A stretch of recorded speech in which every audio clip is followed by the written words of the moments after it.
कृष्णा। अब हम 12वां अध्याय पढ़ने जा रहे हैं। पार्ट 1 में हमने 12वें अध्याय का महत्व डाला था। आप उसको पार्ट 1 में जाके सुन सकते हैं। तो आइए हम पढ़ते हैं 12वां अध्याय। इस प्रकार भगवान के वचनों को सुनकर अर्जुन बोले, हे मनमोहन, जो अनन्य प्रेमी भक्तजन इस पूर्वों तक प्रकाश से निरंतर अपने आपके भजन ध्यान में लगे हुए आप सगुण रूप परमेश्वर को अति श्रेष्ठ भाव से उपासते हैं, और जो अविनाशी सच्चिदानंद घन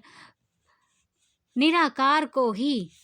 उपासते हैं, उन दोनों प्रकार के भक्तों में अति उत्तम योगयत कौन है? अर्जुन पूछते हैं। इस प्रकार अर्जुन के पूछने पर श्री कृष्ण भगवान जी बोले, हे अर्जुन, मेरे में मन को एकाग्र करके निरंतर मेरे भजन ध्यान में लगे हुए जो भक्तजन अतिशय श्रेष्ठ श्रद्धा से युक्त हुए मुझ सगुण रूप परमेश्वर को भजते हैं, वह मेरे को योगियों में भी अति उत्तम योगी माननीय है। अर्थात उनको मैं अति श्रेष्ठ मानता हूँ। और जो पुरुष इंद्रियों के समुदाय को अच्छी प्रकार वश में करके मन बुद्धि से परे सर्वव्यापी अकथनीय स्वरूप और सदा एक रस रहने वाले नित्य अचल निराकार अविनाशी सच्चिदानंद ब्रह्मा को निरंतर एक ही भाव से ध्यान करते हुए उपासते हैं, वे संपूर्ण भूतों के हित में रत हुए और सब में समान भाव वाले योगी भी मेरे को ही प्राप्त होते हैं।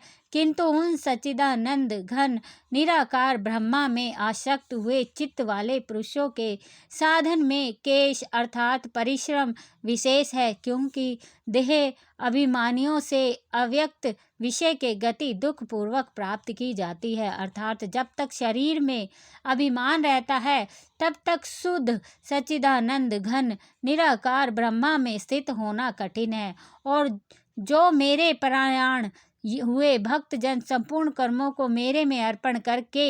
मुझ सगुण रूप परमेश्वर को ही तेल धारा के सदृश अन्य ध्यान योग से निरंतर चिंतन करते हुए भजते हैं, हे अर्जुन,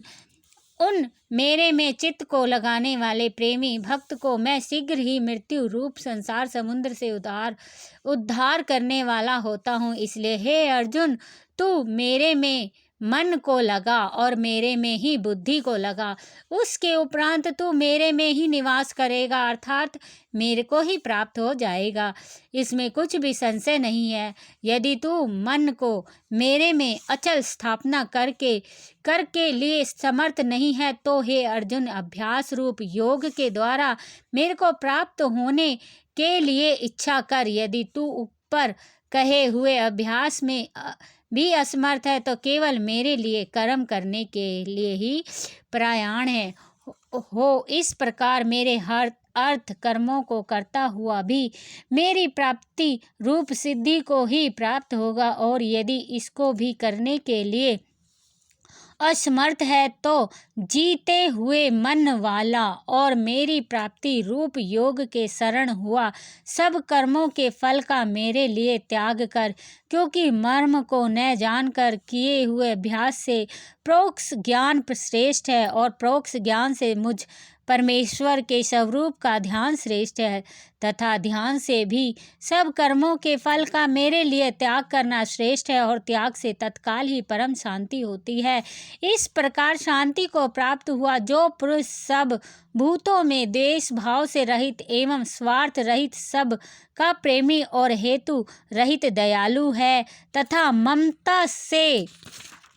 से रहित एवं अहंकार से रहित, सुख दुखों की प्राप्ति में सम और समावान है, अर्थात अपराध करने वालों को भी अभय देने वाला हो, तथा जो ध्यान योग में युक्त हुआ निरंतर लाभ हानि में संतुष्ट और मन और इंद्रियों सहित शरीर को वश में किए हुए मेरे में ही दृढ़ निश्चय वाला हो, वह मेरे में अर्पण किए हुए मन बुद्धि वाला मेरा भक्त मेरे को बहुत ही प्रिय है, जिससे कोई भी जीव उद्वेग को प्राप्त नहीं होता, और जो स्वयं भी किसी जीव से उद्वेग को प्राप्त नहीं होता है तथा जो हर्ष अमर्ष भय और उद्वेग आदि से रहित, वह भक्त मेरे को बहुत प्रिय है। जो पुरुष आकांक्षा से रहित, बाहर भीतर से शुद्ध और चतुर है, अर्थात जिसे काम के लिए आया था उस काम को पूरा कर चुका है एवं पक्षपात से रहित और दुखों से छूटा हुआ, वह सर्व आरंभ भोगों का त्यागी, अर्थात मन वाणी शरीर द्वारा प्रारब्ध से होने वाला संपूर्ण स्वाभाविक कर्मों में कर्तापन के अभिमान का त्यागी मेरा भक्त मेरे को प्रिय है। जो न कभी हर्षित होता है, न द्वेष करता है, न सोच करता है, न कामना करता है तथा जो शुभ और अशुभ संपूर्ण कर्मों के फल का त्यागी है, वह भक्ति युक्त पुरुष मेरे को प्रिय है। जो पुरुष शत्रु मित्रों में और मान अपमान में सम तथा सर्दी गर्मी और सुख दुख आदि द्वंद्वों में सम और सब संसार में आसक्त रहते हैं तथा जो निंदा स्तुति को सम्मान समझने वाला और मननशील है, अर्थात ईश्वर के स्वरूप का निरंतर मनन करने वाला है एवं जिस किस प्रकार से भी शरीर का निर्वाह होने में सदा ही संतुष्ट है और रहने के स्थान में ममता से रहित है, वह स्थिर बुद्धि वाला भक्तिमान पुरुष मेरे को बहुत प्रिय है। और जो मेरे परायण हुए, अर्थात मेरे को ही परम आश्रय और परम गति एवं सबका आत्मा रूप और सब परे परम पूज्य समझकर विशुद्ध प्रेम से मेरी प्राप्ति के लिए तत्पर हुए श्रद्धा युक्त पुरुष इस ऊपर कहे हुए धर्म में अमृत को निष्काम भाव से सेवन करते हैं, वे भक्त मेरे को अतिशय प्रिय हैं। इति श्रीमद् भगवत रूपा उपनिषद एवं ब्रह्म विद्या तथा योग शास्त्री विषयक श्री कृष्ण और अर्जुन के संवाद में भक्ति योग नामक 12वां अध्याय समाप्ति। जय श्री हरि कृष्णा, राधे कृष्णा।